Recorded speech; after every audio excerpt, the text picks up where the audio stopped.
नेपाल। बस नाम सुनते ही लगता है कितनी विशालता और खूबसूरती है यहाँ। और जब आप हमारे साथ यात्रा करते हैं तो ये सिर्फ पहाड़ और झीलें नहीं हैं, ये वो पल हैं जो हमेशा आपके साथ रहेंगे।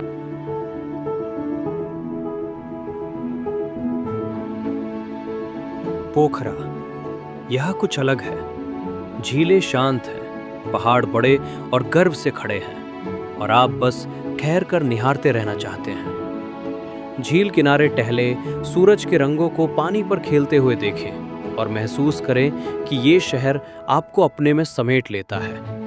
और सच कहूँ तो यहाँ हर मुस्कान बड़ी और गर्म लगती है। आप बस जी उठते हैं इस जगह पर। और फिर पहुँचते हैं मुक्तिनाथ। ऊंचे पहाड़ों के बीच खड़ा ये पवित्र स्थान यात्रियों के दिल में एक अलग ही शांति भर देता है। यहाँ की परंपरा भी उतनी ही खास है। सबसे पहले आप गुजरते हैं उन 108 ठंडे पवित्र जलधाराओं के नीचे।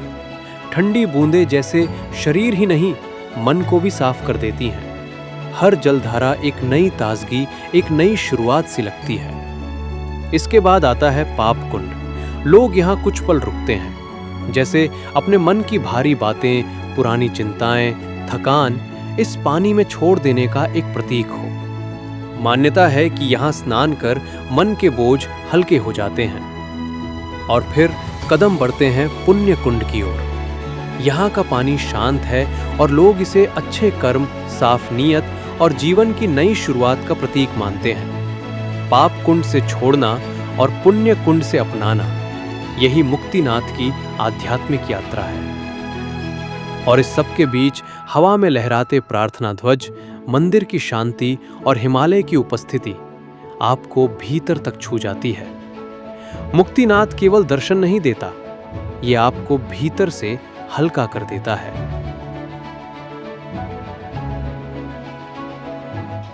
नमस्कार, हम लोग सब कलकत्ता से आया है। 9 आदमी का ग्रुप। हम लोग रॉक्सल बॉर्डर से आया है। रॉक्सल से हम लोग का पिछले करीब 15-20 दिन से तो हम लोग बात कर रहे हैं डम्बर जी से। डम्बर भैया से बात चल रहा है शिखर एडवेंचर का।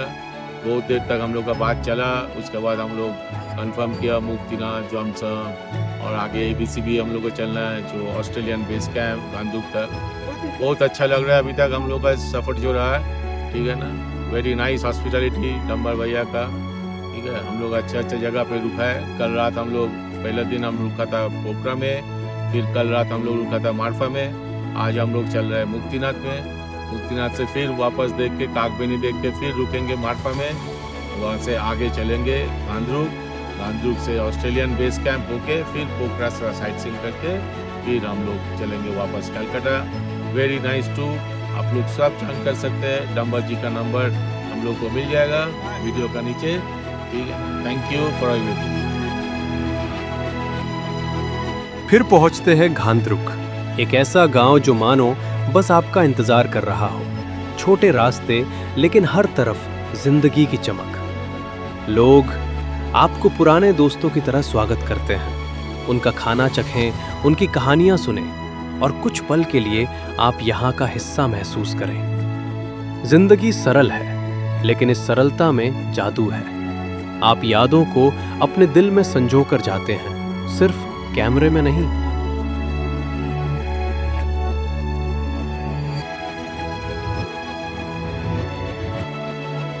ये यात्रा सिर्फ पोखरा, मुक्तिनाथ और घांड्रुक तक सीमित नहीं है। इसके आगे भी रास्ते में ऐसी जगहें हैं जो दिल को छू जाती हैं और सफ़र को और भी खास बना देती हैं। पोखरा से आगे बढ़ते हुए हमारी पहली शांत पड़ाव की शुरुआत होती है गलेश्वर धाम से। काली गंडकी किनारे बसा ये स्थल घंटियों की गूंज और नदी की धुन के साथ एक अद्भुत सुकून देता है। ऐसा लगता है मानो यात्रा से पहले यात्रा ही मन को तैयार कर रही हो। आगे बढ़ते हुए रास्ता हमें ले जाता है मार्फा तक।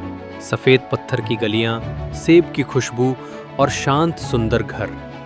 ये छोटा सा गांव अपने आप में एक कहानी है।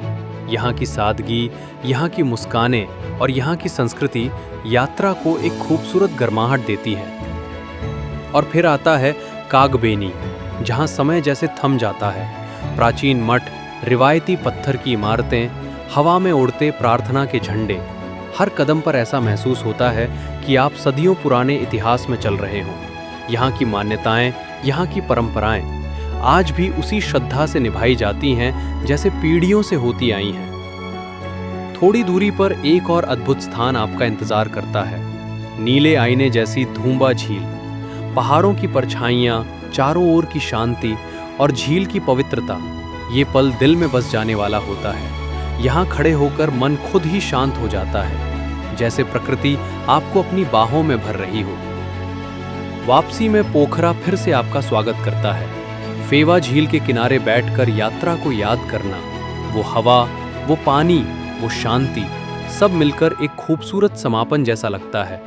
और पुमडीकोट की भव्य शिव मूर्ति, ऐसा दृश्य जो आपके पूरे सफर को शक्ति, आस्था और कृतज्ञता के साथ पूरा कर देता है। और जैसे जैसे यात्रा समाप्ति की ओर बढ़ती है, अंतिम आशीर्वाद आपका इंतजार करता है। मनोकामना माता के दर्शन, केबल कार से ऊपर उठते हुए हिमालय एक आखिरी बार मुस्कुरा कर देखता है। मंदिर में पहुंचकर मन तुरंत शांत हो जाता है, जैसे सारी मनोकामनाएं मां तक पहुंच गई हों। इस पल में जो सुकून मिलता है, वही इस यात्रा की असली विरासत है। और इसी तरह प्रकृति, आस्था और अनुभवों से भरी हुई ये यात्रा आपके दिल में हमेशा के लिए एक गर्माहट छोड़ जाती है, एक ऐसी याद जो वक्त के साथ और भी खूबसूरत होती जाती है।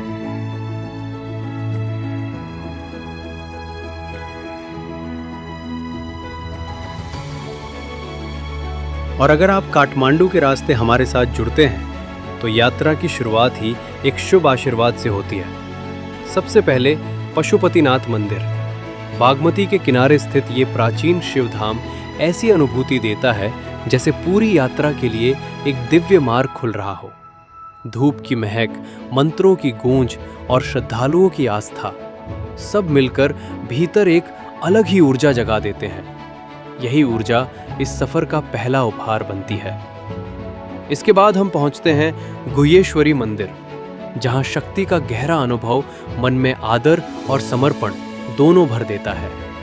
फिर बुढ़ानिल कंठ, जहां भगवान विष्णु की विशाल दिव्य शयन मुद्रा देखते ही मन अपने आप हल्का महसूस करने लगता है। और समय के अनुसार हम काठमांडू की और भी महत्वपूर्ण जगह साथ में घुमाते हैं। इस तरह यदि आपकी यात्रा काठमांडू से शुरू होती है, तो शुरुआत ही इतनी पवित्र और उत्साह से भरी होती है कि आगे का हर कदम और भी अर्थपूर्ण महसूस होता है, मानो पूरे सफर को एक दिव्य शुरुआत मिल गई हो। यात्रा के हर मोड़, हर मुस्कान और हर अनुभव से ये सफर खास बनता है। यहाँ सिर्फ नज़ारे नहीं, यहाँ की भावनाएं, संस्कृति और प्रकृति सीधे दिल को छूती हैं। पर्वतों की ऊंचाइयाँ, झीलों की शांति, प्राचीन गांवों की कहानियाँ और मंदिरों की आस्था, सब मिलकर एक ऐसा अनुभव रचते हैं जो दिल में गहराई से बस जाता है। और जैसे जैसे आप आगे बढ़ते हैं, ये यात्रा केवल दृश्यों तक सीमित नहीं रहती। ये हर एहसास, हर मुस्कान और हर पल में अपनी जगह बना लेती है। यही नेपाल की असली खूबसूरती है। शिखर एडवेंचर के साथ हर सफर सिर्फ एक टूर नहीं, एक अर्थपूर्ण अनुभव बनता है, जो आपकी कहानी का हिस्सा बन जाता है। अगली यात्रा में फिर मिलते हैं, नई यादों और नए शिखरों के साथ। अगर आप भी ऐसी ही दिव्य, शांत और यादगार यात्रा का हिस्सा बनना चाहते हैं, तो शिखर एडवेंचर आपके लिए हमेशा तैयार है। आपकी पसंद, आपकी गति और आपके अनुभव को ध्यान में रखते हुए हम हर सफर को खास बनाते हैं। बस एक कदम आपका, बाकी पूरा सफर हम संभाल लेंगे।